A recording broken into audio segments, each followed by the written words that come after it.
Bismillahirrahmanirrahim. Assalamualaikum warahmatullahi wabarakatuh. Innal hamdalillah nahmaduhu wa nasta'inuhu wa nastahdihi wa nastaghfiruhu wa natubu ilaih. Wa na'udzu billahi min shururi anfusina wa sayyiati a'malina. May yahdihillah fala mudilla lahu wa may yudlil fala hadiya. أشهد أن لا إله إلا الله وحده لا شريك له وأشهد أن محمدا عبده ورسوله اللهم صل على محمد وعلى آل محمد كما صليت على إبراهيم وعلى آل إبراهيم إنك حميد مجيد وبارك على محمد وعلى آل محمد كما باركت على إبراهيم وعلى آل إبراهيم إنك حميد مجيد أما بعد. Alhamdulillah, Allah Subhanahu wa taala mengurniakan kepada kita kesempatan untuk bertemu sekali lagi pada sesi yang kedua selepas kita bercuti panjang, sambungan pengajian kitab Syama'il Muhammadiyah ataupun sifat-sifat kesempurnaan Nabi sallallahu alaihi wasallam. Sebelum kita sambung tajuk kita pada hari ini, saya sekadar nak sembang cerita-cerita sikit. Kalau tuan-tuan yang mengikuti perkembangan semasa, esok adalah hari Maulid Nabi sallallahu alaihi wasallam, 12 Rabiul Awal. Esoklah, tanggal esok hari. Di sini kita macam saya ingatkan sebab mungkin tuan-tuan tak tahu langsung sebab kat sini tak ada sebarang sambutan. Jadi mungkin bagi tuan-tuan yang tak ada Facebook, tak ada apa-apa media sosial, mungkin tak tahu langsung, terlepas pandang. Tapi di Malaysia dan di kebanyakan tempat, di kebanyakan negara Islam, sambutan Maulidir Rasul sallallahu alaihi wasallam ni adalah sambutan yang besar. Disambut di banyak tempat lah, di banyak tempat, di banyak negara, kecuali beberapa negara yang tak sambut. Ada orang tanya, kenapa ada tempat yang sambut, ada tempat yang tak sambut? Dan ada kawan-kawan yang baru sampai di Qatar mungkin tertanya-tanya, kenapa di Qatar ni hari Maulidir Rasul sallallahu alaihi wasallam macam tak ada apa-apa, sama je macam hari lain, tak tahu pun, tak ada beza, tak ada sebarang iklan pun. Ada orang tertanya-tanya. Jadi saya nak cerita sikit. Kenapa tak disambut di sini dan disambut di Malaysia? Para ulama berbeza pandangan tentang menyambut hari kelahiran Nabi sallallahu alaihi wasallam. Jadi kalau jawapan paling mudah, pasal apa di sebahagian tempat orang sambut, sebahagian tempat orang tak sambut? Sebab para ulama berbeza pandangan. Kenapa para ulama berbeza pandangan? Kerana sambutan hari kelahiran Nabi sallallahu alaihi wasallam adalah benda baru. Benda baru. Baru ni bukan maksudnya baru 3-4 tahun lepas. Benda baru ni bererti dia tidak disambut di zaman Nabi sallallahu alaihi wasallam, tidak juga di zaman para sahabat, tidak juga di zaman awal-awal khulafa ar-rasyidin, para tabi'in dan para imam mazhab. Tak disambut di zaman itu. Sambutan kelahiran Nabi sallallahu alaihi wasallam ni bermula kemudian. Sebahagian ahli sejarah kata pada kerajaan Fatimiyah di Mesir pada kurun ke-6 Hijrah. Jadi dah lambatlah, sekitar tahun 600-700 Hijrah. Di situ orang buat satu inovasi baru menyambut hari kelahiran Nabi sallallahu alaihi wasallam. Dan kemudian budaya itu berterusan sampailah ke hari ini. Jadi apa yang orang buat pada hari kelahiran Nabi sallallahu alaihi wasallam? Bermacam-macam perkara lah orang buat. Sebahagiannya mereka membaca sirah Nabi sallallahu alaihi wasallam, mereka membaca bait-bait syair tentang kepribadian Nabi, ada yang banyakkan berselawat kepada Nabi sallallahu alaihi wasallam. Kalau di Malaysia ada sebahagian negeri buat perhimpunan, kan, buat perhimpunan perarakan Maulidir Rasul sallallahu alaihi wasallam, macam-macam lah sambutan. Dan kerana dia benda baru, para ulama pun berbeza pandangan, boleh ke tak boleh. Sebahagian ulama berpandangan sebab dia benda baru, tak ada di zaman Nabi sallallahu alaihi wasallam, jadi sambutan itu tak wujud, kira tak ada. Sebahagian ulama lagi berpandangan yang boleh sambut. Antaranya Al-Imam As-Suyuti rahimahullah, dia bagi alasan boleh sebut. Kerana antara alasan yang disebutkan adalah apabila Nabi SAW sampai ke Madinah, ketika itu orang Yahudi berpuasa pada hari Ashura. Mereka berpuasa. Bila Nabi SAW tanya kepada mereka, pasal apa berpuasa hari ini? Dia kata, kami berpuasa pada hari ini kerana pada hari ini ughriqa Fir'aun. Allah telah ditenggelamkan Fir'aun. Fir'aun tenggelam pada hari itu dan Musa telah diselamatkan pada hari Ashura. Sebab itu mereka berpuasa pada hari Ashura. Lalu Nabi SAW kata, kami lebih layak untuk mengikut Musa. Kami lebih dekat dengan Musa dan Nabi SAW pun berpuasa pada hari Ashura. Kalau hampa orang Yahudi kata hampa ikut Nabi Musa, kami lebih layak dan lebih dekat dengan Nabi Musa. Lalu Nabi pun berpuasa. Al-Imam Suyuti rahimahullah kata ini menunjukkan bahawa sedangkan pada hari Nabi Musa AS diselamatkan daripada Fir'aun, setiap tahun Nabi membenarkan orang berpuasa, sambut dengan cara berpuasa lah. Jadi ini menunjukkan syarat bahawa pada hari kelahiran Nabi SAW yang membawa cahaya kepada muka bumi ini semua, bolehlah orang bergembira pada hari itu untuk mengingati Nabi SAW. Itu satu pandangan.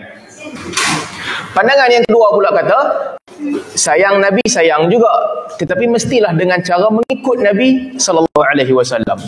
Kerana sambutan itu tak dibuat oleh Nabi SAW, tak dibuat juga oleh para sahabat, tak dibuat juga oleh imam-imam besar, maka dia adalah sesuatu yang boleh buat. Pandangan mana nak pilih ni? Bagi banyak-banyak jadi pening. Mana satu nak pilih ni? Terpulang masing-masing. Terpulang. Kalau orang mengisi Maulid Nabi SAW dengan bercerita tentang sirah, dengan mengingati perjuangan Nabi SAW, ini semua benda-benda yang baik yang boleh dilakukan sebab dia tidak bersangkutan dengan ibadat-ibadat baru. Dia tak reka ibadat baru. Dalam agama ni kita tak boleh reka ibadat baru sebab hanya Nabi SAW dapat watikah pelantikan daripada Allah Ta'ala untuk jadi Rasul yang boleh ajak agama baru. Orang lain tak dapat. Apabila orang lain tak dapat, mereka tak boleh buat agama baru, tak boleh buat tata cara ibadat yang baru. Jadi selagi mana dalam sambutan itu tidak ada tata cara ibadat yang baru, tak ada lah orang buat sembahyang sunat khas pada hari itu, tak ada lah orang buat apa-apa ibadat yang khusus hari itu sahaja, hari lain mereka tak buat. Selagi tak ada ciri-ciri begini, tak ada masalah, boleh buat. Tapi perayaan sebenar dalam Islam, perayaan yang dianggap perayaan agama, ada dua je lah, iaitu Aidul Adha dan juga Aidul Fitri. Sebab tu bila Nabi SAW sampai ke Madinah, ada 2 hari yang orang Madinah raya. Raya ni hari kebesaran, yang mereka bergembira, berseronok hari raya. Nabi tanya mereka, apa 2 hari yang kamu berseronok ni? Mereka kata perayaan.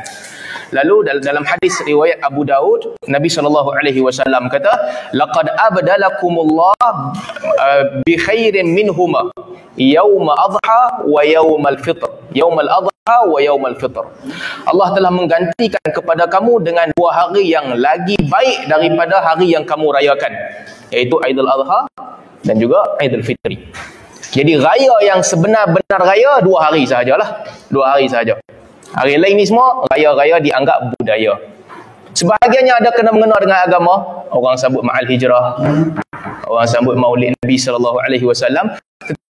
Tapi dia bukan isi kandungan agama. Perayaan bukan.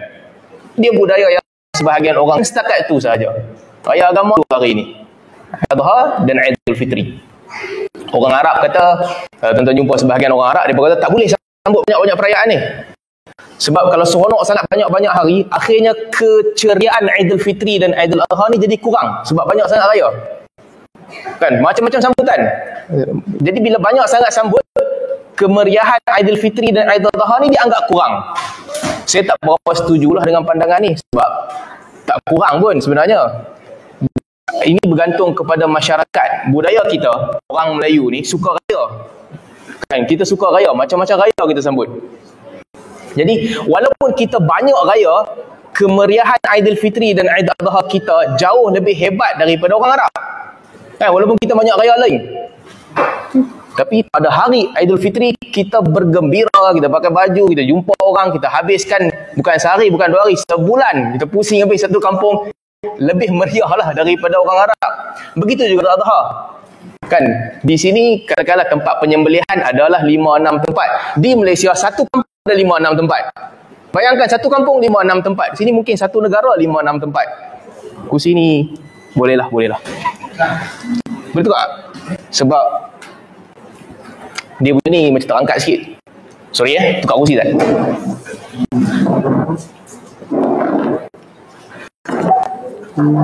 Masih je. Jadi kemeriahan raya tu tidaklah tak ada kena mengena dengan banyak ataupun sedikitnya raya. Jadi raya agama ni 2, Aidilfitri, Aidil Adha. Kalau nak ikut-ikut raya ni punya banyak raya. Nanti akan timbul pula persoalan, bagaimana hukum menyambut perayaan-perayaan yang tak kena mengena dengan agama. Kalau dalam setahun kan susun jadual, macam-macam hari kebesaran orang sambut. Ada hari guru, ada hari nurse, ada hari bumi, ada hari ayah, ada hari apa lagi? Hari mak, hari bapa, hari perempuan, hari kanser, hari apa? Malaria, hari AIDS, macam-macam hari. Kalau susun semua tu, tak ada hari yang tak ada raya. Cuma tinggal nak sambut ataupun tak sambut je. Jadi kalau benda-benda yang tidak ada kena-mengena, tak ada kaitan dengan agama, ini terpulang masing-masing lah. Selagi tak ada kena-mengena dengan agama dan tak membawa unsur-unsur yang buruk. Saya sekali kawan saya, budak Qatari kat office. Biasa kan Qatari ni kan bulu banyak kan? Rambut, janggut, misai apa semua. Yang jenis-jenis macam tu lah. Lepas tu sebulan dia tak shave. Sebulan tak shave. Kita pun tertanya-tanya, teguk pasal bang ni janggut tiba-tiba banyak, misai memang panjang betul. Dia tak kata apa, dia kata saja trend baru. Memang nak buat macam tu. Kita pun tak apa hal mamak ni misai tak potong punya apa. Sampai tiba-tiba satu hari dia datang office, shave semua, janggut, misai, kepala, botak betul. Semua orang satu office terkejut. Dia ni apa hal? Sebulan simpan tak shave, memang panjang lah rambut kerinting jenis-jenis Arab lah. Rambut kerinting yang jenis apa, misai panjang, janggut panjang, lepas sebulan hilang semua, bold, kosong. Janggut tak ada, misai tak ada, rambut tak ada. Satu office semua orang tanya. Tak mau sebut nama, tiap je. Kalau saya sebut bukan tuan-tuan kenal. Apa ni, apa masalah? Apa saya faham tiba-tiba hilang semua. Setiap kali orang tanya tu, dia cerita ke orang. Dia dengan berbanggalah cerita ke orang, hari ni hari kanser sedunia. Bila hari kanser sedunia, dia nak kira bersolidariti dengan orang yang buat kemoterapi lah kan. Orang yang buat kemoterapi, cupok apa semua. Jadi setiap kali orang tanya, setiap kali tu dia akan cerita. Orang tak tahu lah, hari kanser. Kita pun kanser apa kena mengenal dengan hang? Tak, aku nak bagi tahu ke orang. Beginilah yang dihadapi oleh orang-orang yang buat kemoterapi. Hilang janggut, hilang misai, hilang rambut apa semua. So, dia memang passionate betul ya. Passionate nak tunjuk yang dia support dan dia bersama dengan mereka. Tapi dia punya passionate tu sehari lah. Lepas 3-4 hari orang dah tengok awak botak orang tu, lala dia fast. Lepas seminggu tanya, tahun depan nak buat lagi? Tak, aku tak buat dah. Ni sekali je. Lepas ni aku tak buat dah botak. Jadi tentang menyambut perayaan ni, orang selagi mana tak nak kena mengena dengan agama, budaya masing-masing, boleh suka hati Ada orang budak-budak kecil dia nak sambut hari jadi budak tu. Ada orang budak kecil ke orang besar ke hukum sama je. Cuma tua-tua sambut hari jadi hodoh lah juga kan. Tak ada nampak macam pelik lah. Ada orang dia nak sambut anniversary dengan bini dia, pergi travel mana-mana. Ini semua pada saya, selagi mana dia tak ada kena mengena dengan agama, terpulanglah masing-masing. Cuma apabila kena mengena dengan agama, kena jaga. Masukkan perkara-perkara baru yang tidak ada di dalam agama. Jadi itu sedikit sebanyak tentang perayaan. Saya tahu ada orang yang memilih pandangan yang keras dalam bab ini. Cuma saya secara peribadi selagi tak ada kena mengena dengan agama dan selagi tidak dibawa unsur-unsur hukum hakam syarak yang baru, tidak ada masalah. Terpulang pada budaya masing-masing nak buat apa yang mereka nak buat. Ala kulli hal, sambung pengajian kita pada hari ini, Syama'il Muhammadiyah. Bab yang ke 47. Bab 47. Bab maja'a fi tawadhu'i Rasulillah sallallahu alaihi wasallam. Bab berkaitan dengan tawaduk Nabi SAW. Kita dah baca pada kelas yang lepas dua hadis yang pertama. Hari ini kita sambung dengan hadis nombor 333. Okey, 333. An Anas bin Malik radhiyallahu anhu qala. Daripada Anas bin Malik radhiyallahu anhu, dia berkata, Kana Rasulullah sallallahu alaihi wasallam ya'udul marid. Sesungguhnya Nabi sallallahu alaihi wasallam biasa menziarahi orang sakit. Wa yashhadul janaiz, dan juga menghadiri pengkebumian jenazah. Wa yarkabul himar, dan menunggang keldai.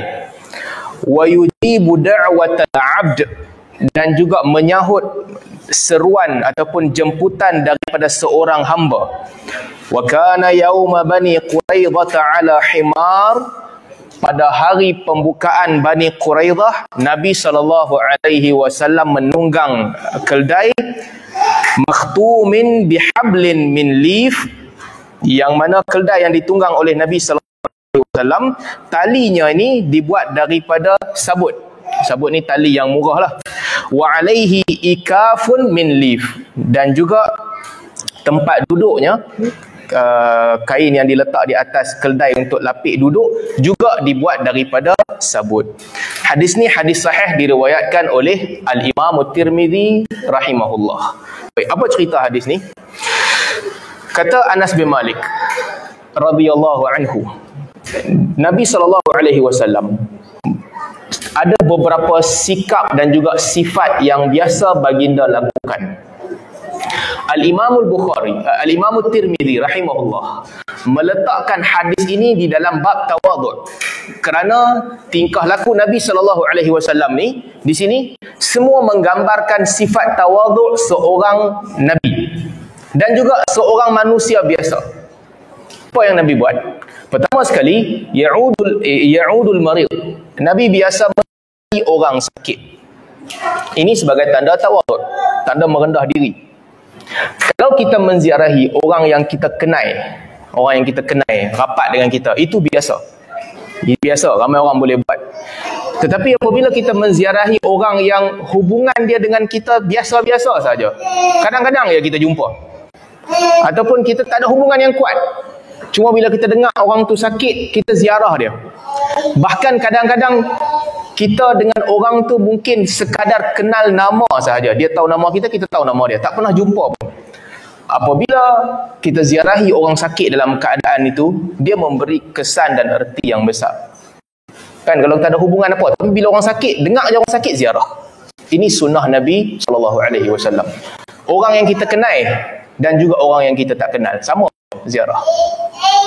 Juga apabila menziarahi orang sakit ni, antara beberapa perkara yang kita boleh ambil iktibar, adab-adab lah menziarahi orang sakit. Salah satunya, kadang-kadang tuan-tuan kan, ada perkara yang dia tak ambil kos apa-apa pun, kita tak payah bayar apa-apa, tapi ada beberapa perkara yang kita buat memberi kesan yang mendalam pada jiwa orang sakit tu. Tak payah susah-susah apa pun. Antara benda yang kita boleh buat kan, bila menziarahi orang sakit, bacakan doa untuk orang sakit. Ruqyah. Hafallah beberapa doa kalau ada ruang, ada peluang. Hafalan masih bagus, otak masih boleh berfungsi. Hafallah beberapa doa dalam bahasa Arab kalau boleh lah. Doa-doa yang Nabi SAW ajar, baca kepada orang sakit. Bismillahi arqika min syai'in yu'dhika min syarri kulli nafsin wa 'ainin hasidin, Allahu yashfika, bismillahi arqika. Dengan nama Allah aku membaca doa kepada engkau, minta berlindung dengan Allah daripada setiap perkara yang menyakiti engkau, daripada hasad dengki, daripada ain. Allah lah yang menyembuhkan engkau. Dengan nama Allah aku buat ruqyah kepada engkau. Doa-doa begini contohnya. Bismillahirrahmanirrahim, Rabbul arshil azim an yashfiyaka. As'alullah al-azim Rabbal arshil azim an yashfiyaka. Aku minta mohon kepada Allah, Tuhan yang maha perkasa, pemilik kepada arasy yang perkasa, yang kuat, untuk menyembuhkan engkau. Jadi doa-doa begini, kalau ada ruang, ada peluang, hafal. Dan apabila menziarahi orang sakit, biasakan membaca doa-doa begini. Sebab macam saya sebut tadi, tak ambil kos apa-apa pun, tak payah bayar apa-apa, tapi kesan dia dalam jiwa orang sakit tu besar. Mereka rasa dihargai. Ruqyah ni bukan tentang kita baca tu kita nak confident orang tu sembuh. Kadang-kadang mungkin dia tak sembuh pun, dan kadang-kadang kita tahu, kita sendiri pun kadang-kadang rasa tak ada apa-apa tuan ni sikit, tapi dia tinggalkan kesan dalam jiwa orang sakit tu. Jadi ini satu perkara yang boleh dilakukan. Saya teringat sahabat kita dulu ni, arwah Wak Jam Haji Zamri. Masa dia sakit mula-mula sebelum meninggal, yang sakit dia kerap sakit beberapa kali juga, masuk hospital, keluar hospital. Jadi mungkin setahun sebelum masa dia buat operation tu, dia pergi ziarah ke hospital dengan kawan-kawan, beberapa orang sahabat. Wak Jam ni, kalau tuan-tuan yang kawan dengan dia tahu, dia ni orang yang kuat. Dia kuat, semangat dia kuat, dan dia tak mengeluh. Dia memang tak mengeluh dalam hidup dia. Dia tak mengeluh dan dia nampak biasa, nampak enjoy sepanjang hidup dia walaupun dia sakit. Bila pergi ziarah sekali tu, saya dah ziarah sembang macam biasa, sembang macam biasa je, sembang tak ada apa-apa benda penting pun, tanya khabar keluarga macam mana berapa lama duduk hospital. Sampai waktu nak balik tu, saya kata wajah saya baca doa sikit lah. Dia duduk, saya pun pegang belakang dia, dan saya baca ruqyah, doa-doa biasa. Bila kita baca doa-doa ni, doa-doa yang biasa, yang Nabi SAW ajak, yang ada dalam hadis, bila kita baca tu dia menangis. Masa tu dia menangis. Ada kawan seorang, saya tak ingat siapa duduk dengan saya masa tu, Jimmy kot, siapa tahu. Dia tu, Ustaz, Wajam ni sepanjang kami duduk melawat dia tak menangis. Dia tak menangis, dia memang nampak kuat, tapi bila baca doa ni dia terkesan, dia rasa terharu, dan dia rasa perasaan yang lain lah, perasaan yang lain daripada perasaan yang selalu datang. Dia menangis masa tu, dia pun baca doa, dan sakit tu dia sembuh lah. Yang dia meninggal tu selepas tu sakit yang lain. Ala kulli hal, tuan-tuan, ini adab yang bagus untuk kita buat. Hafallah beberapa doa. Kalau tak boleh bahasa Arab juga, bahasa Melayu pun okey. Kerana ini sunnah Nabi SAW, ziarahi orang sakit. Dan apabila ziarahi orang sakit, bacalah doa-doa yang dianjurkan oleh Nabi SAW. Sentuhan kan, kadang-kadang kita sentuh orang tu, kita pegang tangan dia, kita pegang belakang dia, memberi kesan. Walaupun kita tak rasa apa-apa, tapi pada orang yang sakit, dia rasa dia dihargai. Terutamanya orang yang sakit, dalam sakit dia teruk lah. Sebab itulah antara sunnah Nabi SAW juga, banyak occasion, banyak keadaan Nabi SAW mengajarkan kita doakan orang. Jangan malu. Kadang-kadang kita malu, alamak tak ada siapa nak baca doa, aku nak pergi baca doa seorang-seorang. Yang kata dia ni dia buat gila-gila pula. Jangan malu. Tak apa, boleh appreciate perbuatan itu, baca doa. Bila orang jemput kita pergi ke rumah, kadang-kadang kan Nabi SAW ajak baca doa. Allahumma at'im man at'amana wasqi man saqana. Ya Allah, bagilah makan kepada orang yang bagi makan kepada kami, dan juga bagilah minum kepada orang yang bagi minum kepada kami. Baca doa macam tu. Bila kita pergi ziarah budak kecil, orang baru kelahiran anak, orang baru ada anak kecil, bila pegang budak tu, baca doa. Allahumma faqihhu fid din wa 'allimhu ta'wil. Contohnya, ini doa yang Nabi SAW baca kepada Ibnu Abbas radhiyallahu anhu. Ya Allah, bagilah dia ni pandai tentang agama dan juga tahu selok-belok tafsir Al-Quran, ta'wil Al-Quran. Dalam Al-Adabul Mufrad, Imam Al-Bukhari bawa riwayat daripada Sayyidina Umar. Sayyidina Umar bila didukung budak kecil, Sayyidina Umar baca Allahumma faqihhu fid din wa habibhu ilan nas. Ya Allah, bagilah budak ni pandai agama dan juga disayangi oleh manusia, orang sayang dekat dia. Jadi perkara-perkara begini kita kena perbanyakkan. Sekali je kena hafal beberapa doa, set of different doa, kita boleh guna sepanjang hidup. Tak payah jadi ustaz pun, siapa-siapa pun boleh. Jumpa orang siapa-siapa dalam keadaan, hafallah beberapa doa. Bukan suruh hafal doa panjang-panjang, doa tahlil panjang, talqin panjang. Doa-doa tu panjang, ni yang pendek-pendek, biasa-biasa je. Simpan dalam kepala kita. Waktu orang sakit, ini doa dia. Waktu orang jemput makan, ini doa dia. Waktu melawat budak-budak, ini doa dia. Waktu orang kahwin, ini doa dia. Hafal beberapa doa dan baca kepada orang. Jadi ini antara adab apabila menziarahi orang sakit. Dan juga adab dia juga menziarahi orang sakit ni, jangan menyusahkan orang sakit. Itu juga di antara adab yang ulama sebut. Jangan menyusahkan. Sebahagian manusia, Allah Ta'ala rezekikan kepada dia, dia tengok reaksi orang, dia tahu orang ni rasa susah ataupun tidak dengan apa perbuatan dia. Tapi siapa-siapa yang ada kemahiran begitu, tengok reaksi, tindak balas orang tu. Cara dia pandang kita, cara dia tengok dia cakap dengan kita, dia rasa tenteram ataupun tidak dengan. Jadi bila ziarahi orang sakit, tujuan dia nak senangkan hati dia. Jadi sentiasalah senangkan dia dengan jangan buat benda-benda yang bagi dia lagi raflah, lagi sakit kepala. Orang kita ni kadang-kadang suka petua. Jumpa orang sakit je macam-macam petua dia nak bagi. Tengok keadaan. Orang tu bersedia ataupun tidak nak dengar petua kita. Kalau dia bersedia, dia tanya, dia berbesar hati, ahlan wa sahlan, bagilah petua dekat dia. Kalau dia pun tengok macam, alah dia ni dia mai dah start dah, dia duk cerita petua dia, kita pun berhenti, tak payah bagi petua. Cakap bila perlu. Idza stansahaka fansah lahu, kata Nabi SAW. Bila dia minta nasihat ke hang bagi nasihat. Kalau dia minta nasihat dan dia pun nampak macam tak berapa seronok nak dengar hang punya nasihat, hang tak payah bagi nasihat lah. Cerita benda lain. Jadi ini salah satu sunnah Nabi SAW, ziarahi orang sakit. Nabi selalu buat. Yang kedua, wa yashhadul janaiz. Nabi SAW juga selalu menghadiri jenazah. Yashhadul janaiz. Dalam riwayat yang lain disebutkan yattabi'ul janaiz. Idza mata fattabi'hu. Dalam hadis disebutkan salah satu hak orang Islam bila dia mati, ikuti jenazah. Ini ramai orang buat lah, kita selalu buat kan. Ada je kematian, tak kisahlah kita kenal ataupun tak kenal orang tu, baik ataupun tak baik dengan kita orang tu, adab orang Islam kena ziarahi, kena hadiri kematian orang tu. Pergi ke pengkebumian dia, ucapkan takziah kepada keluarga dia. Kadang-kadang tuan-tuan, kita terlepas banyak sunnah dan juga tanda-tanda kebesaran jiwa sebab kita malu nak ucap takziah.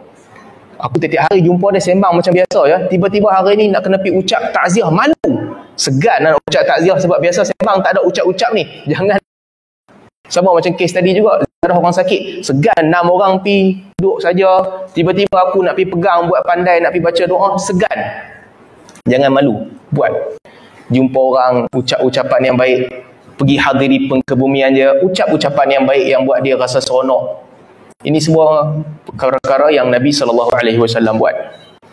Jadi, yang kedua, menziarahi jenazah. Kenal ataupun tidak, rapat ataupun tidak, tahu ada jenazah di tempat tu, dekat dengan kita, kena ziarahi. Yang kedua. Yang ketiga, wayarkabul himar. Nabi SAW juga menunggang keldai.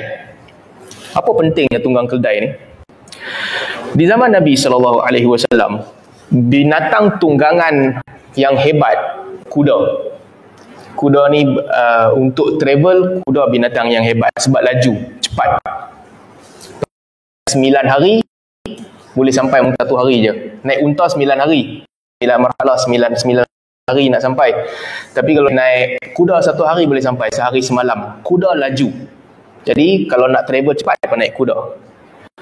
Unta pula dia ada macam-macam kelas lah. Ada unta yang bagus, unta yang mahal, ada unta yang biasa-biasa, yang lemah. Kalau kita baca dalam sirah, kita tahu. Ada sahabat Nabi SAW yang unta dia tak bagus. Abu Dhar bagi contoh, unta dia tak kuat. Dia kadang-kadang dia naik atas unta, kadang-kadang dia kena turun ke bawah dan dia kena tarik unta tu. Unta tak bagus. Ada unta yang mahal. Lekeh lagi daripada unta, bawah daripada unta adalah keldai. Keldai tak boleh buat travel, short distance je. Jalan dekat-dekat, biasa orang pakai keldai. Keldai ni tanda orang tu dah tak ada duit nak beli unta. Dia tak ada duit dah nak beli kuda, dia naiklah keldai. Kebiasaannya begitu. Binatang tunggangan orang biasa. Keldai ni kira macam EX5 lah. Kalau zaman kita ni, kira jalan dekat-dekat boleh lah. Tapi kalau jauh sikit, PJ kalau sampai Kelang, tengoklah ada lah benda hati berasap. Yang motor lama-lama, keldai kira macam tu lah. Kenderaan biasa. Wa yarkabul himar. Nabi SAW naik himar. Pentingnya naik himar, nak cerita di sini sebab walaupun Nabi ada unta yang bagus ketika Nabi perang, ada unta yang Nabi miliki yang bagus, tapi jalan biasa, hari-hari biasa, Nabi naik juga keldai. Ini untuk melatih jiwa kita kan. Bila kita biasakan diri hidup dengan keadaan kebiasaan, hidup dengan keadaan orang biasa, orang ramai. Ini melatih untuk tawaduk. Kereta dah bagus. Tapi sekali-sekala naik train. Contohnya begitulah, sekali-sekala naik train. Ada keperluan naik train. Sebab apabila kita biasakan diri kita hidup dalam keadaan orang kebiasaan, orang biasa yang susah, dia melatih untuk kita jadi tawaduk. Nabi naik keldai macam biasa seperti orang lain. Nak kata naik basikal zaman lah ni tak boleh juga. Basikal mahal lagi daripada kereta, kan? Tak kena. Bukan orang susah naik basikal, naik kereta orang susah.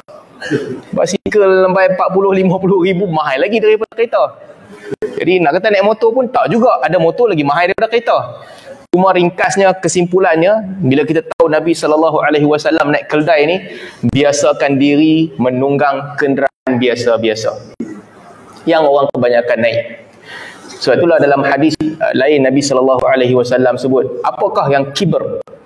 Para sahabat Nabi SAW tanya, takkan kami suka pakai benda itu dianggap kibr? Nabi kita bukan, itu bukan kibr. Innallaha jamil yuhibbul jamal.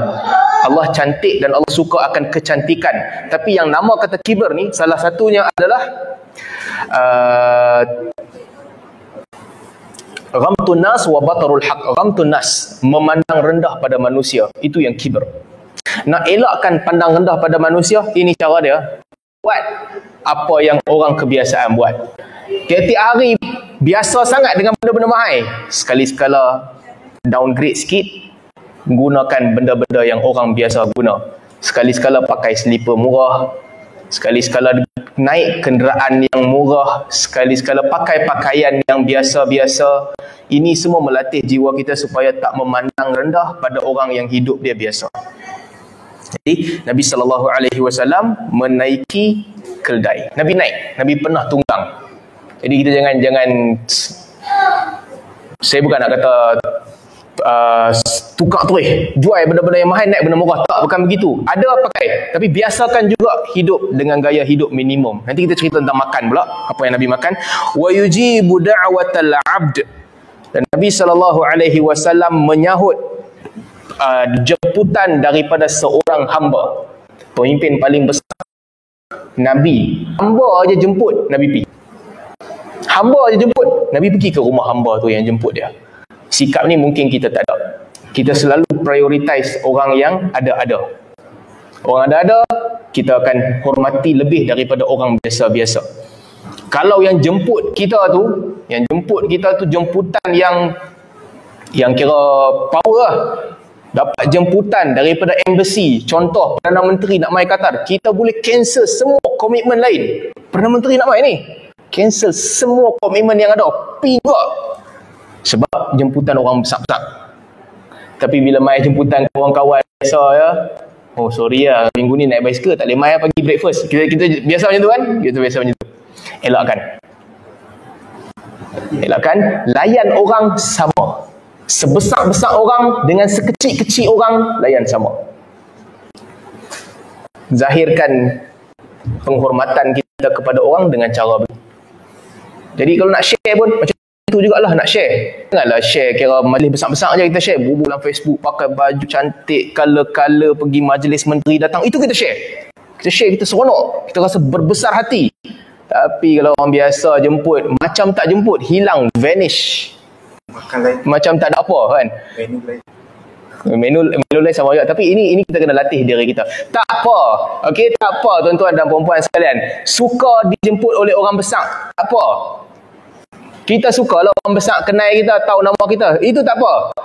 Tapi sikap Nabi SAW yang kita boleh ambil iktibar, sekecil-kecil orang, hamba jemput pun Nabi pergi. Nabi pergi sebagaimana orang besar jemput, begitu juga orang kecil jemput, Nabi pergi dengan penghormatan yang sama. Seterusnya, pada hari pembukaan Bani Quraidah, Nabi SAW menunggang keldai dengan dia punya tempat duduk daripada lift, daripada sabut yang memang tali yang tak dipakai pun. Orang mewah tak pakai, biasa-biasa. Terusnya, hadis nombor 334.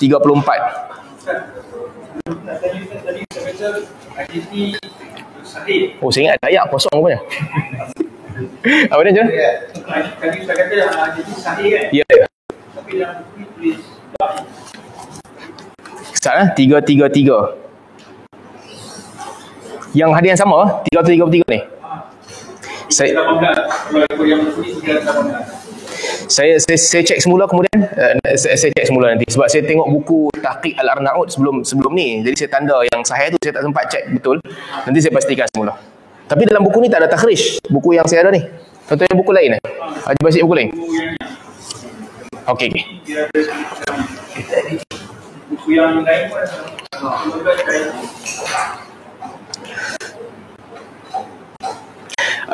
saya pastikan semula. Sorry. Hadis ni, ya. Hadis ni dhaif. Saya tulis dot tapi hilang titik, jadi nampak macam short. Saya ditanda, nak letak tanda. Jadi betul lah, hadis ni hadis riwayat Tirmizi tapi hadis dhaif. Tapi saya akan pastikan semula sebab buku yang ada kat saya ni tak ada takhrij. Baik, seterusnya 334. Daripada Anas bin Malik radhiyallahu anhu qala, kana Nabi sallallahu alaihi wasallam yud'a ila khubz asy-sya'ir. Nabi SAW dijemput untuk makan roti yang dibuat daripada tepung yang biasa, syair, tepung yang kualiti dia biasa. Wal ihalatis sanikhah, dan juga kuah yang dah masam sikit, kuah lama yang dah masam. Fayujib walaqad kana lahu dir'un 'inda yahudi fama wajada ma yakuffuha hatta mata. Dan Nabi memenuhi jemputan itu, dan juga Nabi SAW pernah gadaikan baju besi kepada seorang Yahudi, dan sehingga Nabi SAW wafat tak cukup duit untuk tebus semula.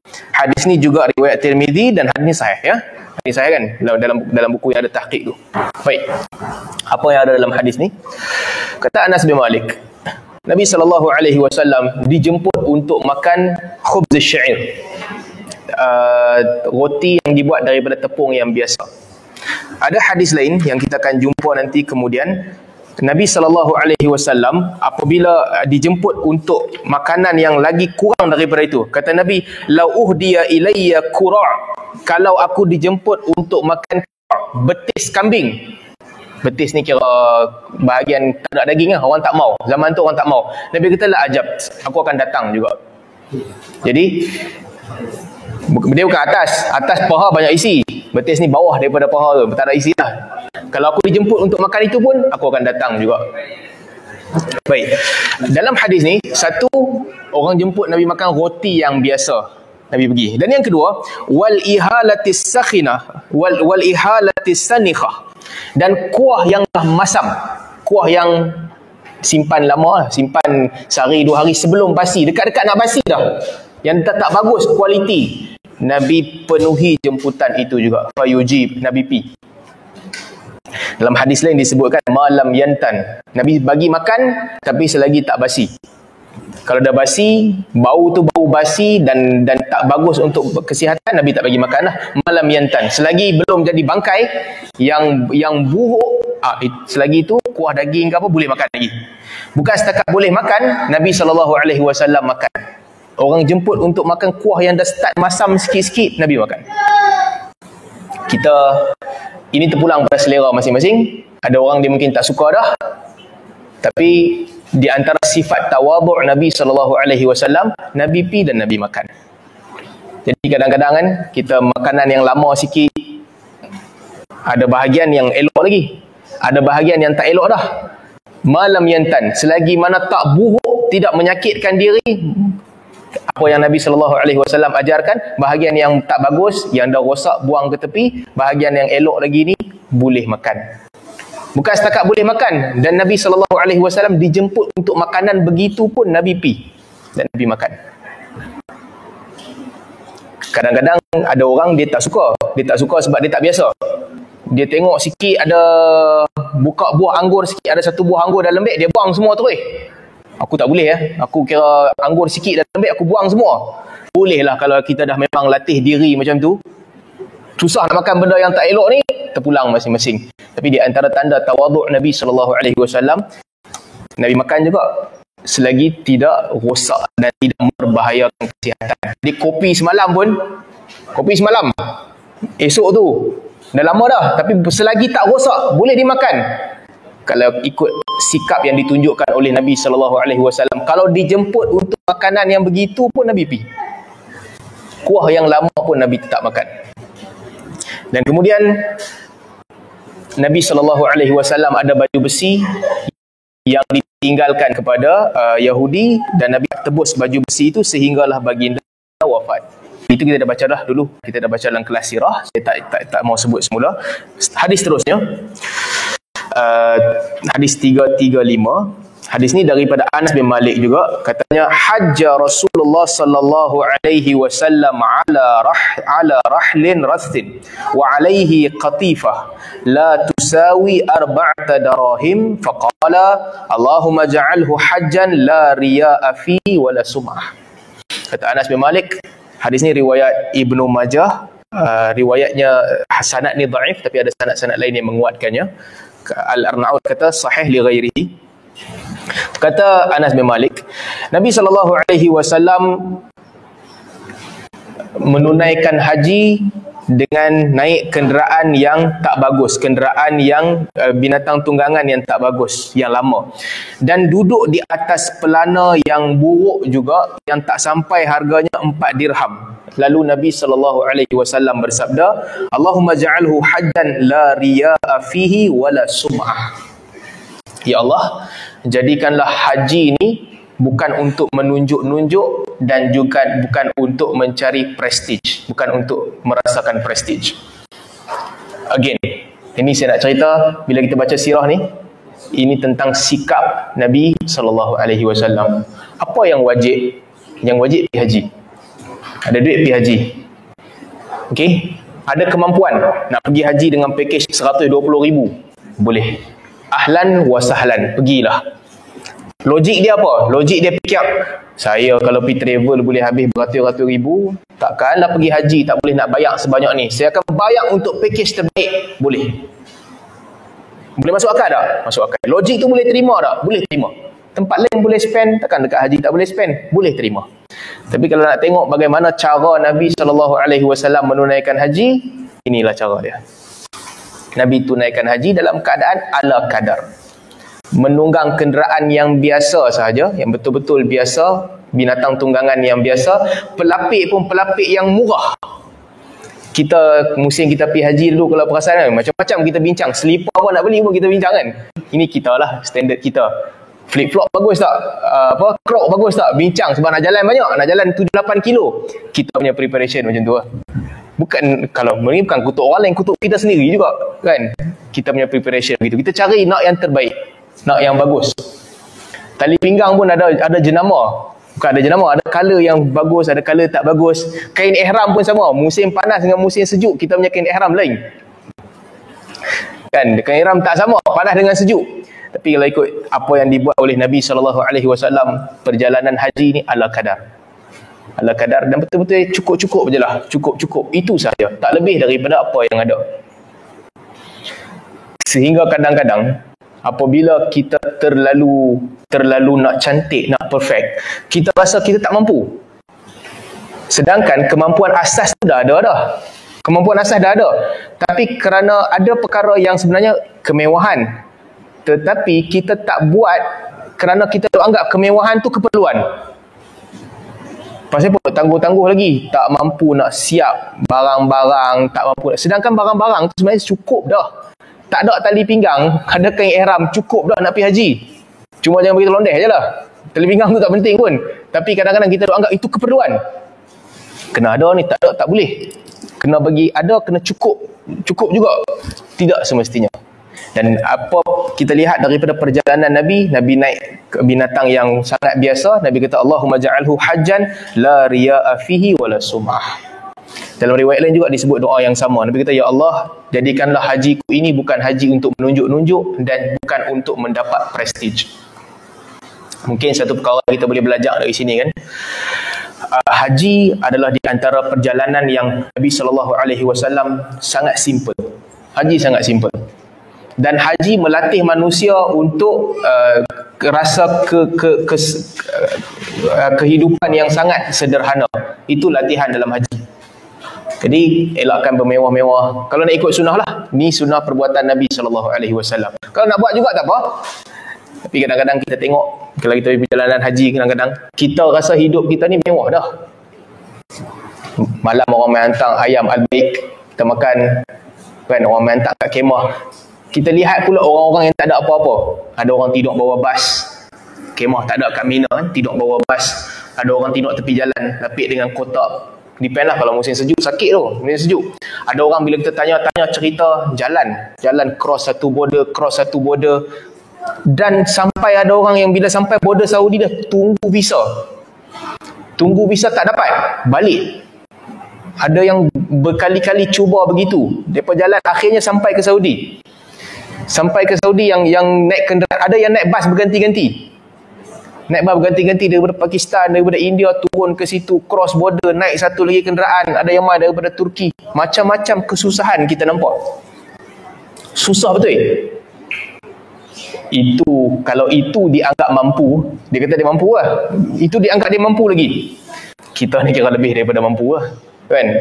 Doalah mudah-mudahan Allah Subhanahu Wa Taala permudahkan urusan kita, bagi kita dapat visa elok-elok, dapat pergi haji. Sebab tengok sebahagian orang ni, sunnah yang mereka amalkan, cara mereka mengerjakan haji jauh lebih dekat dengan apa yang Nabi SAW buat daripada yang kita buat. Jauh lebih dekat dengan Nabi. Ada orang berjalan sampai kaki dia merekah, berkilo-kilo jalan, tapi kita jalan dengan selipar kita yang selesa dan sebagainya. Mudah-mudahan Allah Ta'ala terima amalan kita. Tetapi bila kita baca ni, kita tahulah perjalanan Nabi SAW dalam haji bukan untuk tunjuk-tunjuk dan bukan untuk perjalanan yang berprestij. Itu berkaitan dengan haji. Seterusnya, hadis 336 daripada Anas bin Malik radhiyallahu anhu juga, qala lam yakun syakhsun ahabba ilaihim min Rasulillah sallallahu alaihi wasallam wa kanu idza ra'awhu lam yaqumu lima ya'lamuna min karahiyatihi lidzalika. Hadis riwayat Tirmizi, dan juga hadis ni dalam buku Al-Arnaud sebutkan dia adalah hadis yang sahih. Baik. Daripada Anas bin Malik, katanya, pada sahabat Nabi SAW tak ada orang mereka sayang lebih daripada Nabi. Mereka sayang Nabi. Itu satu, kita tahu dah. Dan yang kedua, wa kanu idza ra'awhu lam yaqumu. Apabila mereka melihat Nabi SAW, mereka tak berdiri. Lima ya'lamu min karahiyatihi lidzalika. Sebab mereka tahu Nabi tak suka mereka berdiri. Yang ni susah. Ini tawaduk yang susah. Sebab bila kita berada dalam satu kedudukan yang orang hormat, orang pandang tinggi pada kita, sangat susah nak kekalkan momentum tawaduk. Susah. Akhirnya akan jadi biasa. Bila kita dah biasa dibuai dengan keselesaan, dibuai dengan orang hormat kita, orang letak kita pada kedudukan yang tinggi, mungkin pada peringkat awal kita bantah. Mungkin baru sebulan dapat jawatan, sebulan jadi YB, dia akan cuba untuk bantah orang. Tak payah berdiri, tak payah berdiri, duduk. Tak payah makan, tak payah hidang. Saya boleh pergi ambil sendiri makanan, tak payah hidang, boleh ambil. Sebulan pertama, biasa ramai orang boleh buat. Kan awal-awal dia boleh buat. Untuk kekalkan momentum tawaduk. Orang nak salam cium tangan, dia boleh tolak. Jangan cium tangan. Tapi 70 orang cuba nak cium tangan dia, akhirnya lama kelamaan dia pun malas, aku nak tolak-tolak punya pasal lah, apa nak cium. Perasaan begitu datang. 30 majlis dia pergi untuk hidang makanan, dia kata tak apa, saya boleh ambil sendiri. Datang majlis ke 31, sampai bila aku nak tolak orang hidang makanan? Dia pun tak apalah, apa nak hidang, aku makan je lah. Semua majlis dia pergi, orang berdiri, dia duk kata duduk. Lama kelamaan akhirnya berapa banyak majlis, apa punya pasal lah, apa nak berdiri. Perasaan begitu kan datang. Sebab nak kekalkan momentum tawaduk susah. Tapi yang kita belajar daripada hadis ni, kata Anas bin Malik, Nabi berjaya. Macam mana Nabi boleh berjaya? Lima ya'lamuna min karahiyatihi lidzalika. Nabi buat sampai para sahabat Depa tak berdiri kepada Nabi SAW sebab depa tahu Nabi benci perbuatan tu. Depa takut nak berdiri. Ini bukan pasal cakap.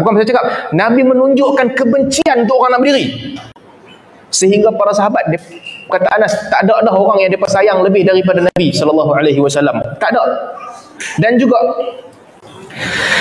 Budaya Arab zaman tu, ni cerita pasal budaya. Di zaman itu, berdiri untuk pemimpin biasa. Memang budaya zaman tu. Dalam hadis disebutkan, Nabi sebut kepada para sahabat, qumu li sayyidikum, ketua kamu dah masuk, berdiri untuk mereka. Kedudukan pemimpin lain yang Nabi hormati di kalangan sahabat, Nabi kata pemimpin kamu masuk, berdiri untuk mereka. Tapi para sahabat tak berdiri kepada Nabi SAW sebab mereka tahu Nabi tak suka. Artinya, setiap kali mereka buat percubaan nak berdiri kepada Nabi SAW, daripada memek muka Nabi SAW, reaksi Nabi SAW, mereka tahu Nabi tak suka. Sampai dia pun tak berdiri. Ini tak boleh buat-buat. Kadang-kadang ada perbuatan yang kita buat-buat, kita kata tak suka, tapi muka kita menunjukkan kita excited. Kan ada benda kita abang orang kita suka, tapi orang tengok muka kita, kata dia tak suka, nampak muka berseri-seri, seronok. Tak, Nabi tak macam tu. Cakap memang boleh, siapa pun boleh. Saya tak sukalah orang main duk bagi saya kelebihan, tapi bila orang bagi kelebihan tu, dia senyum tarik sampai ke telinga. Orang nampak, ya memang dia kata dia tak suka, tapi nampak reaksi dia seronok. Bagi lagi kat dia. Bagi lagi. Ni menjadi budaya rasuah pun jadi macam tu juga. Orang ulokkan dia sikit, asal buat hati. Tak maulah, tak payahlah bagi. Tapi orang nampak reaksi suka. Cuma kalau tengok Nabi SAW, mereka tidak berdiri kepada Nabi SAW sebab reaksi Nabi konsisten. Nabi tak suka. Jangan berdiri untuk aku, dan Nabi tak tunjukkan yang perbuatan itu Nabi suka. Bab ni kalau cakap orang marah, kebiasaan pembesar, kan? Kebiasaan pembesar dia ada protokol. Dia ada kebiasaan. Nak masuk jumpa orang besar tak sama macam jangan masuk jumpa orang biasa. Tiap-tiap negeri dia ada protokol dia. Berbeza. Dan kebanyakan ulama-ulama akan kata tak apalah, yang ni protokol, tak payah ubah. Boleh, betul, kita setuju. Sebab itulah apabila orang-orang Kristian, orang-orang Syam, mereka tak terima surat melainkan dengan cop, Nabi buat cop pakai cincin yang ada tulis Muhammad Rasulullah. Sebelum nak hantar surat, Nabi cop atas surat tu ada cop mohon daripada Nabi. Hormati budaya orang, itu boleh. Kekalkan budaya orang, hormati, tak apa. Tapi Nabi SAW sendiri, untuk diri baginda, Nabi pecahkan budaya menghormati pemimpin yang lebih-lebih. Sampai ke tahap, jangan berdiri untuk aku. Budaya tu ada. Nak buat kat pemimpin lain, Nabi tak marah. Apa boleh buat? Tak apa, boleh berdiri. Tapi untuk aku, jangan berdiri. Sebab itulah tuan-tuan, apabila Nabi SAW kata, wallahi ma uhibbu an yarfa'ni fawqa manzilati allati wada'ani Allahu iyah atau anzalani Allahu iyah. Demi Allah, aku tak suka kamu angkat aku lebih tinggi daripada martabat yang Allah Ta'ala bagi kat aku. Aku tak suka. Bila Nabi kata aku tak suka tu, memang maksud dia tak suka betul. Memang tak suka betul. Bukan cakap kosong. Memang betul-betul Nabi benci.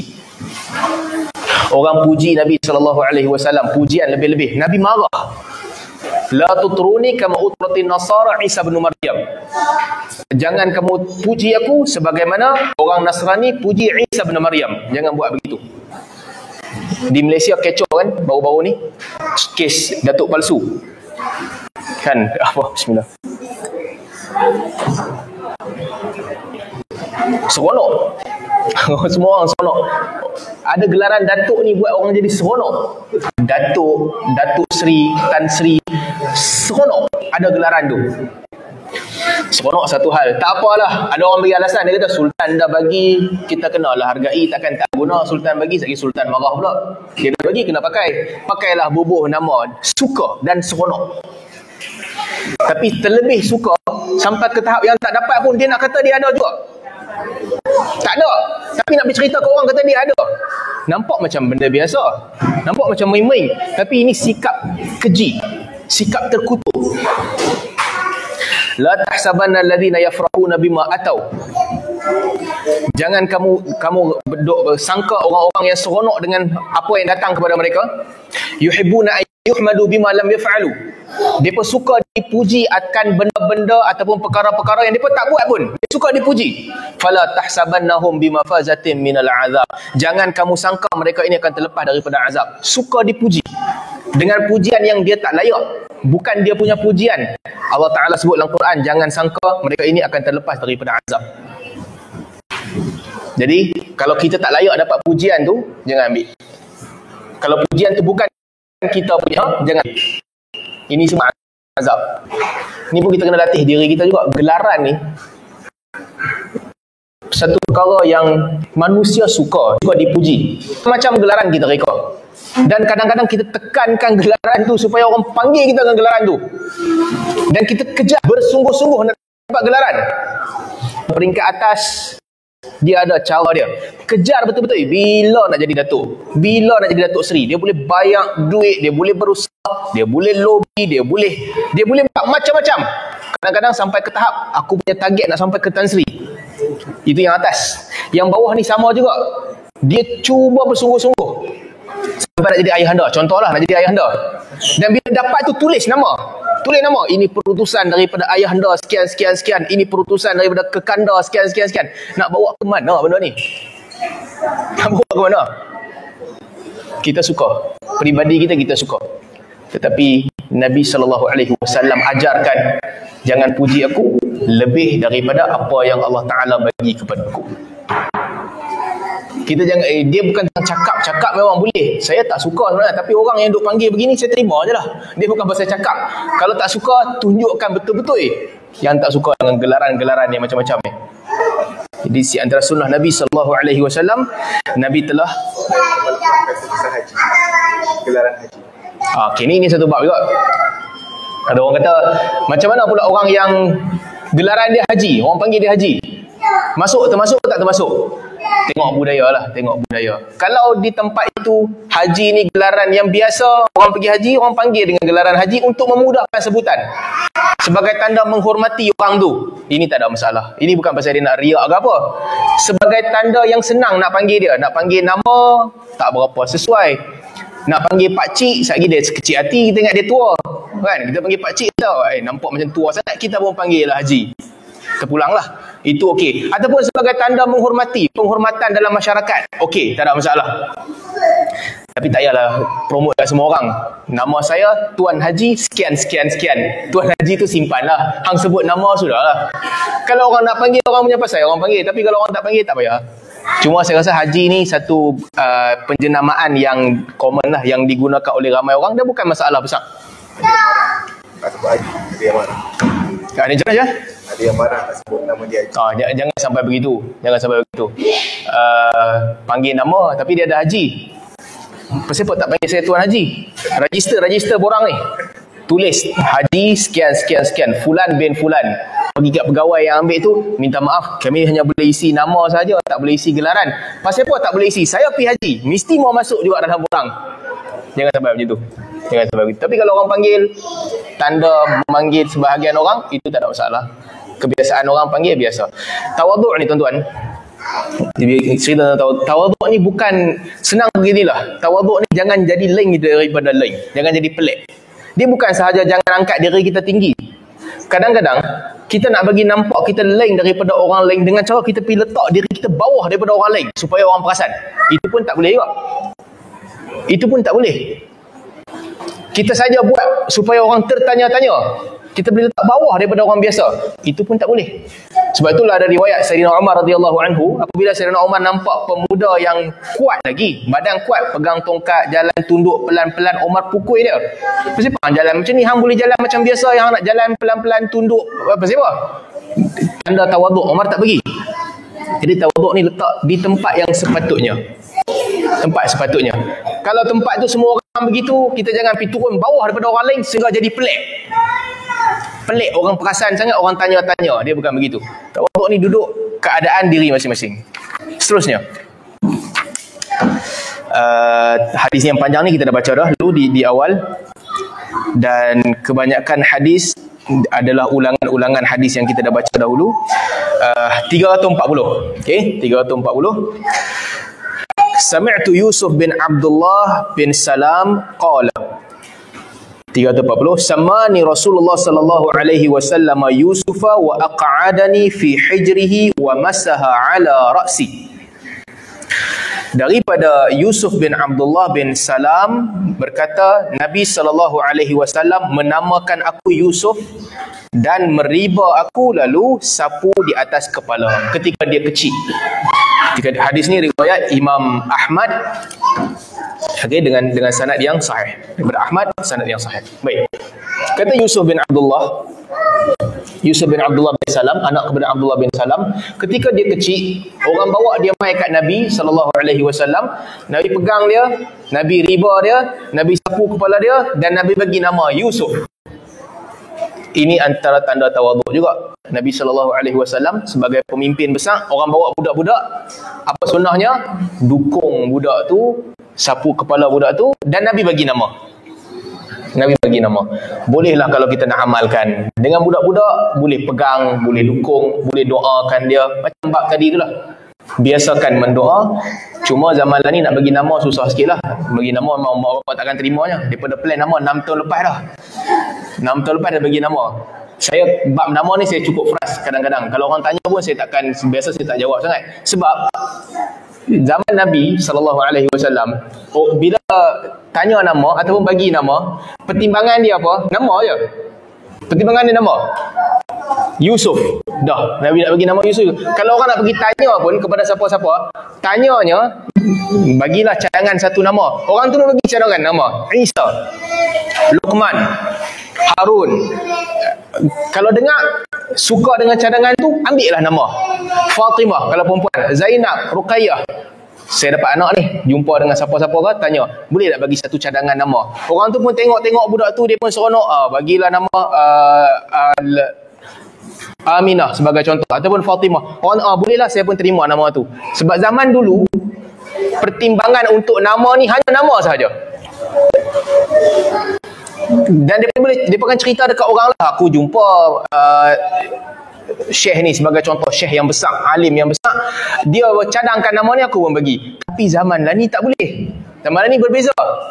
Kalau orang pergi jumpa Syekh, orang kan, ya Tuan Syekh, tolonglah bagi cadangan nama kat anak saya. Sebelum sempat Tuan Syekh buka mulut, tapi Tuan Syekh, saya nak nama start huruf S. Jadi macam tu kan, nak huruf S. Laki-laki kadang-kadang macam-macam dia punya kriteria. Kalau start huruf apa juga, sampai belakang pun boleh. Nama saya contoh Salman, belakang AN. Nak nama anak belakang nama AN juga. Sakit kepala Tuan Syekh nak fikir. Hang minta cadangan, tapi hang bagi close-ended question. Tolong bagi cadangan nama, tapi saya nak start dengan huruf ni, habis dengan huruf ni. Last, hang cari nama sendirilah, senang. Lepas tu pergi baca buku, kadang-kadang buku ni kena berhati-hati juga. Buku dia bagi nama, maksudnya orang Arab tak guna. Ala kulli hal, di antara yang Nabi SAW buat, Nabi bagi cadangan nama. Tapi bila Nabi bagi cadangan, orang ambil lah, siapa nak tolak kan? Nabi bagi cadangan nama, mereka terima. Orang lain bagi cadangan, terpulang. Nak terima, tak nak terima pun tak ada masalah. Seterusnya,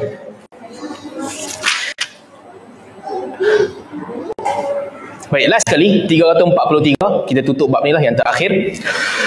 Daripada Aisyah radhiyallahu anha, ataupun daripada Yahya bin Sa'id an Amrah qalat, ila li Aisyah radhiyallahu anha, dikatakan kepada Aisyah radhiyallahu anha, madza kana ya'malu Rasulullah sallallahu alaihi wasallam fi baitihi, apakah yang dilakukan oleh Nabi sallallahu alaihi wasallam di rumahnya?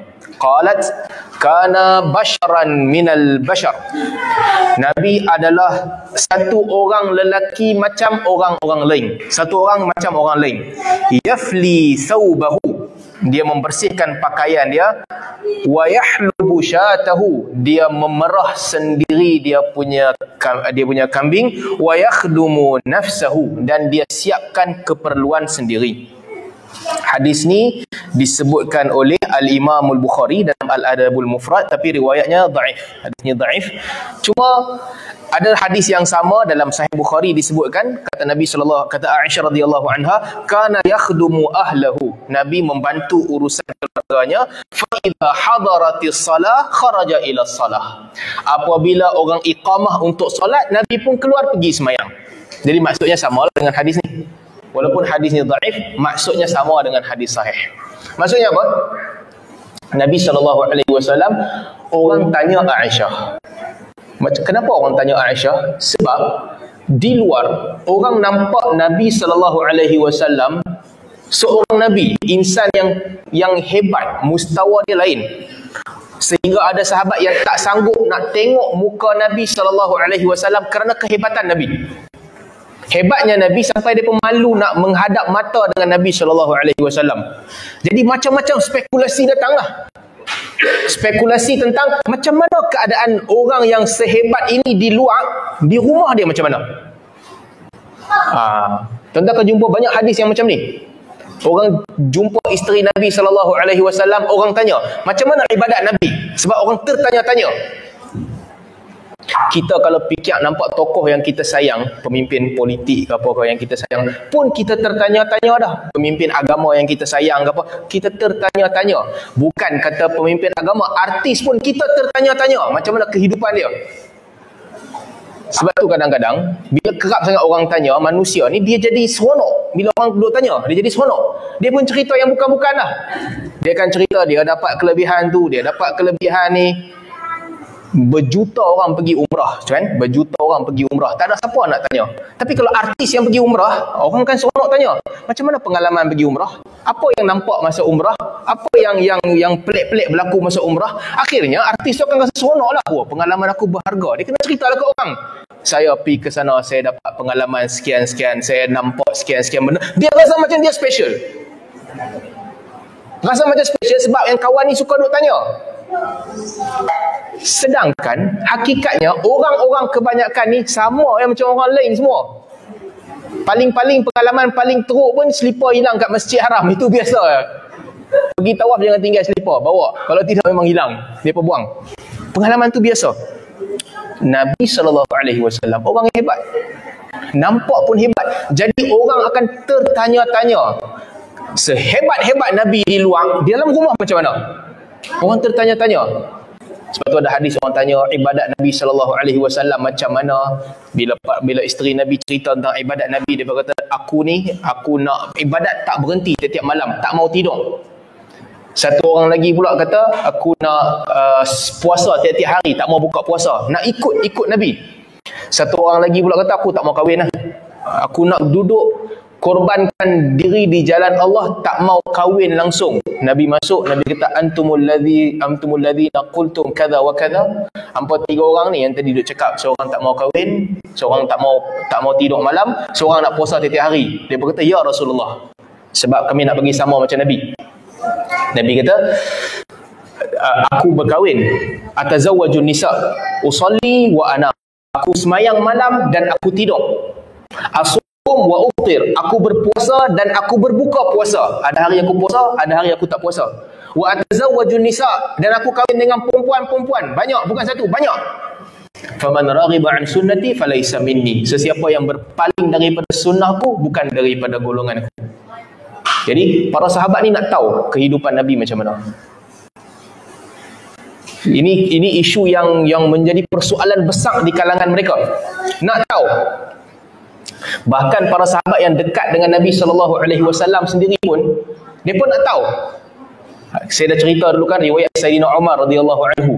Sayyidina Umar pergi tanya kepada isteri Nabi SAW, macam mana isteri-isteri Nabi di rumah? Dia pun minta tak benda. Bini kan suka minta macam-macam kan kadang-kadang. Bini bukan bini kita, bini Nabi pun sama juga. Minta kepada Nabi SAW. Sayyidina Umar pergi tanya kepada isteri-isteri Nabi. Dia pun minta tak? Dia tanya kepada Hafsah, kepada Aisyah, tanya, nak tahu. Kita bacalah hadis yang panjang dulu dalam bab ni. Dan ini salah satu bab di mana orang tanya kepada Aisyah radhiyallahu anha, Nabi kat rumah macam mana? Aisyah kata, kana yakhdumu ahlahu. Nabi kat rumah menolong keluarganya. Dalam riwayat yang dhaif ni diceritakan lebih panjang, Nabi basuh baju sendiri.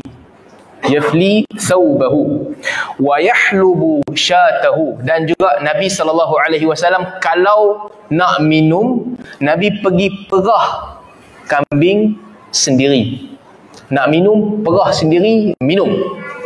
Dan juga menyelesaikan semua urusan dengan sendirinya. Inilah Nabi SAW di rumah. Nabi buat sendiri. Kita, sekali lagi, macam benda yang saya selalu ulang-ulang, kita dah biasa bini buat untuk kita. Bini buat makanan, bini buat minuman, bini iron baju, bini siapkan semua benda, terpulang masing-masing. Cuma kalau nak tahu apa yang Nabi SAW buat, Nabi buat sendiri. Nak makan, nak minum, pergi perah kambing sendiri, ambil dan minum. Itulah Nabi SAW. Kana yakhdumu ahlahu, sentiasa membantu keluarga di rumah. Masuk rumah, Nabi SAW family time. Tuan-tuan bayangkan, Nabi ada banyak isteri, 9. Bukan satu masa lah, satu masa mungkin kurang daripada 9. Khadijah telah meninggal awal. Beberapa orang isteri, 7 dalam satu masa, tapi tak ada siapa komplain. Yang komplain besar sebab time.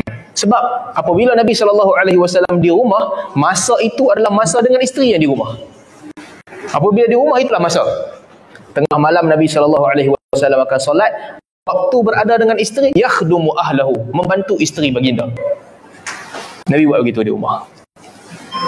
Sehingga idza hadaratis salah, idza uhdiratis salah, sampailah dah iqamat, ketika tu dekat nak iqamat, Nabi akan keluar pergi ke masjid, Nabi akan solat. Balik ke rumah, selesaikan urusan di rumah. Ini juga di antara salah satu tanda tawaduk. Kadang-kadang ni pun cerita juga, balik kepada cerita orang sakit tadi, kita suka bagi petua. Kita suka bagi petua. Petua tu kadang-kadang boleh lah kot, boleh pakai, cuma tidak semestinya tepat. Orang selalu bagi petua kepada perempuan yang nak kahwin, kan, nak kahwin. Laki ni kena jaga elok-elok, kena jaga betul-betul. Makan kena siap cukup on time, minuman kena bagi laki balik rumah ya, terus kena hidang, letak minuman bagi dia minum. Boleh lah kot, bagus lah dia nak berkhidmat kepada laki dia. Tetapi tidak semestinya begitulah. Sebab dalam hadis ini diceritakan, Nabi SAW sendiri, Nabi buat kerja Nabi sendiri, bergantung pada diri sendiri. Jadi ala kulli hal, terpulanglah masing-masing, bawa haluan masing-masing, hala tuju sendiri. Cuma ini salah satu yang kita belajar daripada sifat tawaduk Nabi SAW. Kita berhenti teruklah setakat ni lah. Pukul apa ni? 8.30, 9.30 dah. InsyaAllah kelas akan datang nanti kita sambung lagi bab yang seterusnya.